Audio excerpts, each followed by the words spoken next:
Bismillahirrahmanirrahim. Assalamualaikum warahmatullahi wabarakatuh. Waalaikumsalam warahmatullahi wabarakatuh. Ya, gimana ibu-ibu kabarnya hari ini? Alhamdulillah baik. Nama ibunya? Alhamdulillah. Alhamdulillah ibu. Dinten ieu teh abi bade saya mau memaparkan sedikit ya Bu Ibu ya terkait panduan menu dapur sehat atasi stunting. Tahu ibu-ibu tentang stunting tahu? Tidak tahu. Di mana stunting itu anak yang memang kekurangan gizi ya Bu Ibu ya. Banyak itu penyebabnya. Nanti kita pelajari di sini kita akan membahas terkait bagaimana sih Pak membuat makanan sehat ya untuk mencegah stunting. Karena dengan kita dapat memberikan makanan-makanan yang sehat bergizi itu salah satunya bisa mengatasi stunting begitu. Di sini ibu-ibu yang punya balita ya semua ya punya balita. Oke. Jadi ya kita akan membahas terkait panduan menu dapur sehat atasi stunting ya untuk balita di mana umur 0 sampai 23 bulan dan balita umur 24 sampai 59 bulan. Kalau ibu punya bayi Punya berapa bulan ya? baru itu 3 tahun. Oh 3 tahun. Kan masih balita. Iya. Masih 3 tahun ya. Kalau Oke baik ibu di sini ya bisa ibu-ibu lihat ya. Yang pertama adalah masalah gizi pada balita. Di mana memang resiko stunting ini meningkat ya ketika anak-anak memasuki masa pemberian MPASI. Apa ibu MPASI itu? Makanan pendamping ASI. Betul sekali. Ya bisa dilihat ya ibu-ibu ya masalah gizi pada balita di mana resiko stunting ini meningkat ketika anak-anak memasuki masa pemberian MPASI. Di mana MPASI yang memang kurang bergizi dapat menyebabkan balita tidak mampu memenuhi kebutuhan gizi yang terus meningkat gitu. Terus yang kedua nih, anemia menjadi permasalahan gizi yang ditemukan pada hampir seluruh kelompok usia. Anak dengan konsumsi susu sapi yang tinggi, MPASI yang kurang beragam, dan lahir dengan berat badan yang rendah memiliki resiko yang tinggi untuk mengalami anemia di anak balita gitu. Jadi ya perlu diperhatikan ya ibu ya, apalagi memiliki bayi gitu ya terkait MPASI-nya. Anaknya udah MPASI? Sudah. Oke. Anak saya masih. Nah ya Bu selanjutnya ya bisa tadi ya Bu ya ada anemia, terus juga nanti bisa menyebabkan stunting, terus juga berat badan yang kurang, intoleransi laktosa. Nah di mana intoleransi laktosa ini umumnya ditemukan pada anak-anak yang tidak diberi ASI atau pemberian ASI yang tidak optimal. Intoleransi laktosa dapat ditandai dengan berat badan anak yang kram, terus muntah-muntah atau juga diare gitu ya Bu ya anaknya setelah mengkonsumsi produk susu tertentu gitu. Bayinya masih ASI Bu? Masih. Oke. Terus tadi ada juga diare ya Bu ya, terus karies gigi juga ada obesitas. Jadi itu yang pentingnya kenapa kita harus memberikan gizi yang baik ya untuk anak apalagi usia MPASI begitu. Nah selanjutnya Ibu bisa dilihat di mana di sini ada yang namanya rekomendasi pencegahan masalah gizi pada balita gitu ya. Tadi yang pertama memberikan ASI eksklusif kepada bayi yang berusia 0 sampai 6 bulan gitu. Nah di mana bayi usia 0 sampai 6 bulan hanya diberikan ASI saja ya, nggak pakai makanan yang lainnya Bu ya, kopi apalagi gitu nggak ya Bu ya? Sebelah. Enggak, oh itu Tapi mamanya bisa kan sebelah? Oh boleh. Mamanya. Nah ASI menjadi makanan yang sekaligus minuman bagi bayi usia 0 sampai 6 bulan yang kemudian pemberiannya dilanjutkan hingga anak berapa Ibu? Usia berapa sampai berapa anak diberi ASI? 2 tahun betul. Memang harus sampai 2 tahun ya ibu-ibu ya. Karena memang ASI itu vitaminnya banyak gitu untuk anak. Nah yang kedua ada pemberian MPASI yang disesuaikan dengan perkembangan anak ya, dimana MPASI ini harus memang disesuaikan ya dengan perkembangan anak. Anaknya masih 8 bulan ya ibu tadi ya udah dikasih sebelah kan itu belum boleh ya Bu ya.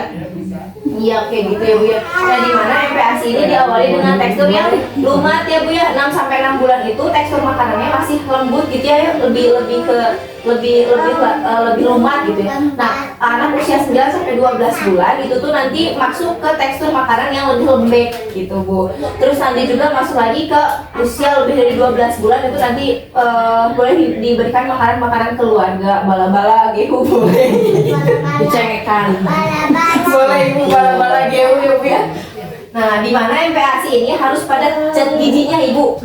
Ya, tidak berbumbu tajam, tidak menggunakan gula atau garam tambahan serta pengawet gak boleh ya Bu ya. Apalagi anak-anak dibiasain kasih garam, kasih pengawet gitu mah gak boleh ya Bu ya.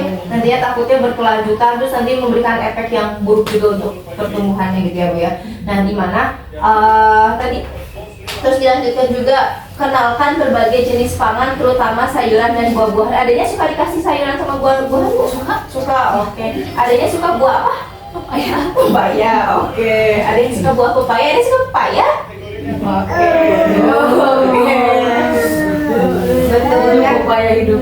Betul, karena memang harus mengenalkan makanan-makanan yang bergizi ya sejak dini ya. Jangan sampai anak-anaknya malah nggak suka makanan sayuran karena nggak pernah dikenalin gitu dari kecilnya gitu Ibu. Terus selanjutnya ada hindari terlalu keras memberikan larangan mengkonsumsi makanan tertentu pada anak. Kenapa Ibu-ibu ada yang tahu? Kenapa? Karena ya larangan terlalu keras kepada anak terhadap mengkonsumsi makanan tertentu sebaiknya dihindari ya, nggak boleh terlalu keras kalau mau melarang anak-anak. Oleh karena itu ya orang tua dapat menyediakan pangan atau makanan yang cukup di rumah sehingga ketertarikan anak makanan dari luar ini dikurangi gitu, jadi berkurang karena anaknya udah kenyang di dalam gitu, di dalam rumah maksudnya ya. Terus anaknya udah dikasih makan juga yang bergizi, jadi nantinya kalau keluar ngelihat makanan-makanan yang memang tidak sesuai porsi gizinya, anak-anak nggak tertarik gitu karena memang sudah dicukupi porsinya di rumah seperti itu. Terus juga ada pantau status gizi anak. Ada posyandu kan ya ibu-ibu ya. Nah posyandu itu anak-anak minimal datang ke posyandu itu sebelum mereka TK, usia TK. Usia berapa ibu-ibu usia TK? 5 tahun. 5 tahun betul. Jadi di bawah usia itu ya anak-anak memang harus terus dipantau di posyandu ya Bu ya. Dipantau juga berat badannya, tinggi badannya, porsi asupan gizinya. Karena nanti kalau misalnya memang anak-anak usianya berat badan atau tinggi badannya tidak sesuai dengan usianya, itu nanti dapat menyebabkan hal-hal lainnya seperti stunting dan juga penyakit lainnya seperti itu ibu-ibu. Nah, terus juga ada segera mengakses layanan kesehatan jika anak sakit gitu ya Bu ya. Jangan terlalu dibiarin gitu ya Bu ya kalau anak-anak sakit gitu. Nah, selanjutnya ibu-ibu bisa lihat di sini ada 4 pilar gizi seimbang. Gizi seimbang itu apa aja sih ibu-ibu? Nah, yang pertama bisa ibu-ibu lihat 4 pilar gizi seimbang bagi bayi dan balita. Yang pertama ini mengkonsumsi aneka ragam makanan. Bayi 0 sampai 6 bulan. Terus itu cukup ASI saja kalau 0 sampai 6 bulan. Nah, sebagai makanan terbaik bagi bayi ya, karena memang bayi harusnya makan ASI saja, minum ASI saja. Terus yang kedua membiasakan diri berperilaku hidup sehat dan bersih ya Bu ya. Harus dibiasain bersih-bersih rumah gitu ya Bu ya. Terus juga menjaga kebersihan diri dan lingkungannya dari penyakit tentunya. Yang ketiga melakukan aktivitas fisik, olahraga ya ibu-ibu ya. Sering olahraga ibu-ibu senang biasanya ibu-ibu ya suka senang gitu. Senang. Oh, waktu cuci ya Bu ya. Senangnya senang ya Bu ya. Cuci piring ya. Nah, usia bayi dan balita dibedakan. Usia bayi dan balita dibedakan menjadi ada yang 0 sampai 6 bulan, 0 sampai 23 bulan, tadi 24 sampai 59 bulan. Seperti itu. Adanya mau ikutan ya Bu ya? Nah, selanjutnya kita lihat nih, isi piringku bagi balita dan balita. Nah, bisa ibu-ibu lihat ya. Nih, bisa ibu-ibu lihat, kelihatan Ibu? Oke. Nah, di mana proporsi isi piringku ini relatif berbeda-beda ya, masing-masing kelompok umurnya. Untuk anak 2 sampai 5 tahun, isi piringku terdiri dari atas 3 kelompok utama, yaitu pangan sumber protein, proteinnya 35%, terus pangan sumber karbohidrat itu 35%, dan sayur buah-buahan itu 30% gitu. Jadi, kalau ibu kalau mau ngasih makan ke anak-anaknya harus ada tiga ini ya Bu ya, tiga bahan ininya nih. Ada protein, ada karbohidrat, dan sayur mayur yang seperti itu gitu Bu. Terus juga terdapat proporsi khusus untuk protein nabati 10% ya bagi anak-anak usia 6 sampai 23 bulan. Sementara itu, sayur dan buah-buahan pada kelompok dewasa memiliki proporsi khusus, yaitu masing-masing 35% dan 15%. Pemberian makanan bayi dan anak merupakan bagian dari pola asuh seorang ibu, karena pola asuh gizi merupakan metode pemberian makanan yang sesuai dengan umur dan tahapan tumbuh kembang anak. Jadi memang harus dibiasakan ya Bu ya, memberikan makanan yang bergizi pada anak supaya nanti anaknya bisa kebiasaan untuk makanan-makanan yang bergizi gitu. Kalau misalnya dari kecilnya dibiasain makan telur aja, nanti udah gedenya susah gitu ya untuk bisa mereka menerima makanan-makanan bergizi lainnya gitu. Nah, selanjutnya ada yang namanya AKG Baduta dan Balita. AKG atau angka kecukupan gizi adalah nilai yang menunjukkan kebutuhan rata-rata zat gizi tertentu yang harus dipenuhi setiap hari bagi hampir semua orang dengan karakteristik tertentu yang meliputi umur, jenis kelamin, tingkat aktivitas fisik, dan juga kondisi fisiologis hidup sehat. Nih gimana? Tadi adanya usianya berapa Ibu? 8 bulan ya? 8 bulan. Bisa dilihat tadi usianya 8 bulan. Nah, energinya ada di 800, protein itu ada 15%, terus lemak totalnya ada di 35%. Jadi nanti kalau memang mau bikin MPASI untuk anaknya bisa disesuaikan gitu ya Bu ya, dengan umur dari anaknya gitu Ibu. Nah, selanjutnya ada yang namanya anjuran proporsi jenis pangan dalam asupan sehari-hari. Makanan pokok orang Indonesia apa sih Bu? Nasi ya Bu ya. Ada yang makannya roti, makanan pokoknya roti ada Bu. Enggak kenyang, orang Indonesia ya Bu. Iya, kalau udah makan roti tetap harus makan nasi ya Bu Ibu ya. Timah cemilan. Oh, timah cemilan. Oke, iya nih. Yang pertama ada makanan pokok ya, makanan pokok yang harus diterima oleh bayi usia 6 sampai 11 bulan itu 35% ya Ibu ya. 35%. Nah, yang kedua juga ada sumber protein hewani dan protein nabati, kayak daging-dagingan ya Bu ya, susu, telur, tempe, tahu gitu-gitu ya Bu ya. Nah, ini harus diterima oleh anak usia 6 sampai 11 bulan itu sebanyak 10% gitu. Terus ada juga sayurannya harus diterima sama anak tuh 10% dalam satu porsi makanan ya Bu ya. 10%, terus ada juga buah 15%. Jadi memang harus seimbang ya. Tadi makanan pokoknya berapa Ibu? 15%. Terus tadi kebutuhan hewani dan nabatinya 10%. Betul. Terus tadi sayurannya 10%, buah-buahannya 15% gitu ya. Jadi nanti kalau masih ada makanan anaknya harus mencakup semua ya Bu Ibu ya.